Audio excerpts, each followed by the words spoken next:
It's time for February's giveaway. And this month I'm giving away a Farmall Super C. All you have to do is comment down below and like the video. It doesn't cost anything to participate. And when anybody that does win, I will be shipping this item for free. So it's not going to cost you anything, just a little bit of your time. So good luck, and I'll talk to you guys later. Smile, dude. Rocket. Come on.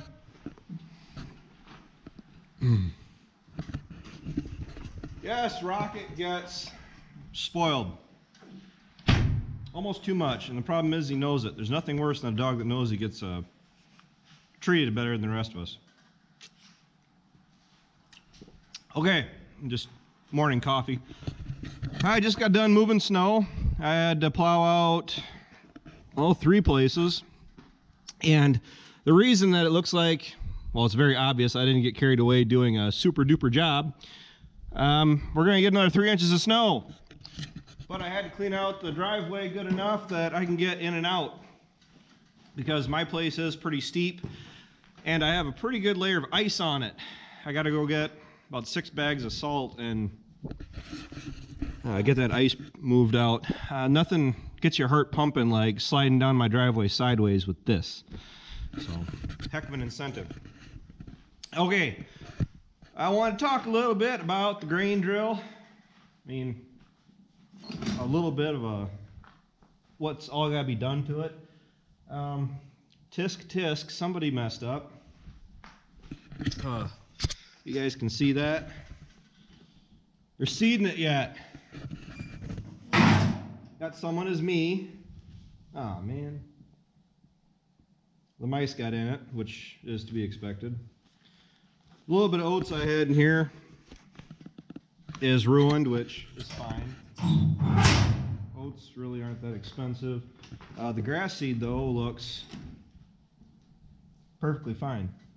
So at least we're not out the grass seed. The reason this didn't get cleaned out, other than obviously enough, I forgot about it.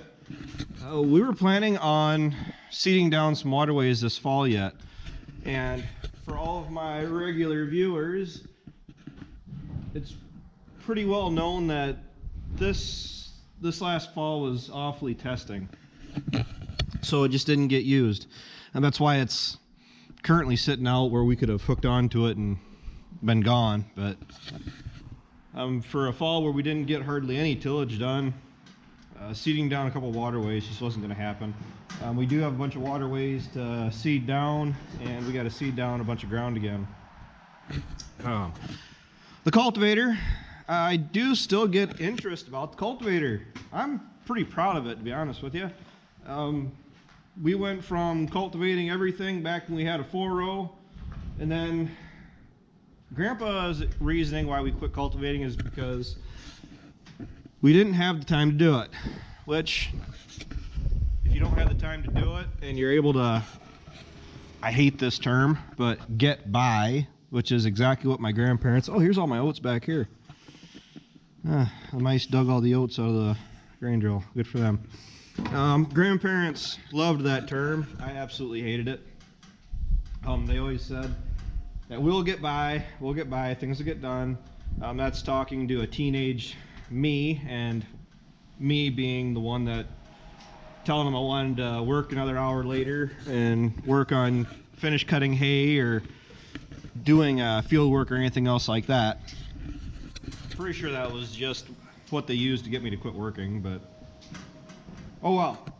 The cultivator here, we did have some additions to it from the first year we did it. When I first started cultivating, I didn't do the side dressing at all. I had the tanks off of it. Andrew found us those tanks. I cultivated for, say, was it 3 years? It might have been 2 years. It was 2 years. And then I always did want a side dress and be able to have that extra fertilizer incorporated into the ground as I'm going through and cultivating, as opposed to just putting it on top of the soil like Y drops, like what they do with the self-propelled sprayers. The reason I like having this cultivator set up is because I have the fertilizer tubes set just right where they dump the fertilizer they put out the fertilizer between the second and third tines, and you can't really see them. Oh, this one you can. You can see we got the wider sweeps on the back end. Those are almost a little too aggressive. We couldn't find the fuzz. I think these two, they're buried. Those are 7-inch sweeps. These are a little bit more aggressive. These are your standard cultivator sweeps, like a field cultivator sweep. They're a little too aggressive. They throw too much dirt, and when the corn is smaller, it really can't take much dirt flying up against it, and you end up getting some stand issues, as in you're knocking out corn. I mean, we don't want to see that, especially once you get it up and running, right? So what I like to do, I like to have that fertilizer being dropped down just behind the second row of tines, and then that last tine, the reason I went and put those sweeps on it is because that throws just enough dirt, if you're going the right speed and you time it just right. It takes a little bit of practice to do this. It's not just dumping in the tractor and going mock chicken. But then what happens is that as the fertilizer is coming out, that back sweep is throwing dirt over top of it and burying, covering up your fertilizer, so you don't lose any of your nitrogen or anything like that if we don't get any rain. Because that's the problem with top dressing or even the Y drops. The thing they say about Y drops is that it's planting it, it's putting it right next to the roots, right next to the plant, and then when it does rain, the leaves on the corn plant bring moisture into the center of the plant, and it incorporates that nitrogen. That's the advantage of doing the Y drops over like a coulter rig, where it puts it right in the middle of the row. I like this. I prefer cultivating over just doing straight Y drops or a coulter machine. A coulter machine on our terrain would be difficult. You see the co-ops and the ag centers, they all generally do have, if you look closely, like back in the weeds or back in the back lot, they do tend to have at least one like coulter machine. And generally, year after year, if you're watching close, it doesn't move. I've said it before. I like to say it, but I like to cultivate because you're opening up the soil. Maybe that'll be the thumbnail for this video if I can find it again. But I have a picture I took, I think it was 2 years ago, where I was at Rockville, the home farm, and I was going through and cultivating. And I stopped in the middle of the field and took a picture of all the back of the cultivator as it was in the ground yet. But I was bringing up like a good 1 to 2 inches of crust. Yes, the ground had gotten hard. It was almost like concrete. And this cultivator, when you're not trying to like deep rip with it, which I've been guilty of doing in the past. Andrew gets kind of grumpy about it when I say I do that, but I do actually tend to drop the top link down on the cultivator, so the machine is actually tilted backwards as opposed to being level on the ground. And the reason I do that is because it allows those back tines to dig in a little bit more, to get the dirt, to throw the dirt a little bit better, like I said, to bury the fertilizer. Plus I do like opening the ground up, which is what I'm getting at with that whole crusting thing. When you cultivate, you open up the soil, you get air down to the roots, and it's kind of like what Grandpa always said, is he honestly felt like it was incorporating the chemicals that you had already sprayed down up to that point. It's like it reactivates them. I mean, myself, I haven't been doing it long enough yet to know how much I really agree with that statement, but I'm not going to rule it out and say that that's not true. Yeah, I don't have enough capacity. I can't cover all of our acres. I'm usually scratching to get all of my corn done. I did 60 acres of Ryan's last year, but generally I'm the one that does the cultivating and the side dressing. Dad does like to cultivate the home farm, Rockville, from time to time. You're really not hurting anything. As you have a little bit of tire blight being you're running down corn with the tractor tires. But even like with cultivating, I've seen the yields that I can get doing this, especially on some ground that in the past wasn't performing that great. I ran it and I did side dress it with the cultivator and everything, and it yielded just as good as our anhydrous ground and our highly maintained ground, because you gotta kind of micromanage every little input you do, and I can justify cultivating, and it does help that you enjoy doing it. I mean, it's not recreational. I honestly don't believe it is recreational, because if I honestly thought just going through and cultivating wasn't benefiting me whatsoever, I was just doing it just because I like to drive tractor, I wouldn't do it. I'm getting old enough now that I'm not a teenager where you just want to drive tractor to say that you're out there driving tractor.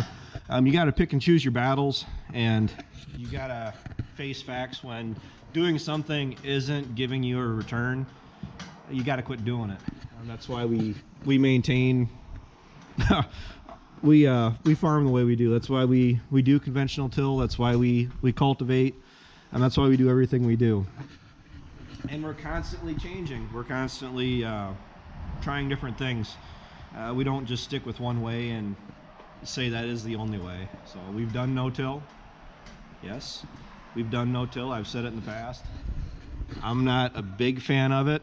They say you're supposed to go to 3 or 4 years of doing it to really get the advantages of it. I'm just on ground that I've no-tilled before. I'm not sold on it. I don't want to get in a big debate on it. So, well, that's what we have to look forward to. The grain drill, we got to go through and check the chains, tighten everything up. We do believe that we have, similar to like with the corn planter, we think one of our chains is locking up, where it's giving us a kink and it's catching to the point where the machine isn't engaging 100% of the time. At least that's what it looked like last year when we were working on it. We managed to get it figured out. We doused everything with WD-40, and it's straightened out, but we don't want to have the same issues this year, because we will be seeding down X amount of acres. I don't know how many exactly just yet, of new seeding again, and then we got to go through, pull the corn planter out, change all the roller chains on that. And the cultivator does need a bunch of work too. I got to go through and put some check valves on it, because what happens is that when you get on hills, it likes to transfer the chemicals from tank to tank. And I'm planning on cutting the hose here and putting a check valve there and a check valve over there. So on each side of the pump. So when the product is coming down into the hose, the transfer hose to the pump, the only way it can go is to the pump. It can only go out. It can't go back to the tanks, because that creates a mess, especially when you got big long stretches that you have to drive on a hill and it's spouting product out the top of the tank. That's really aggravating, especially when you're watching product just get dumped out in the ground where you don't want it.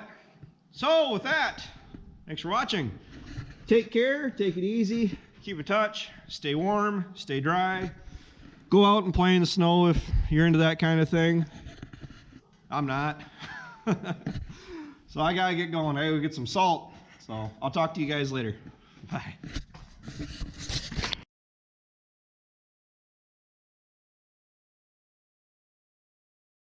And now you know the rest of the story.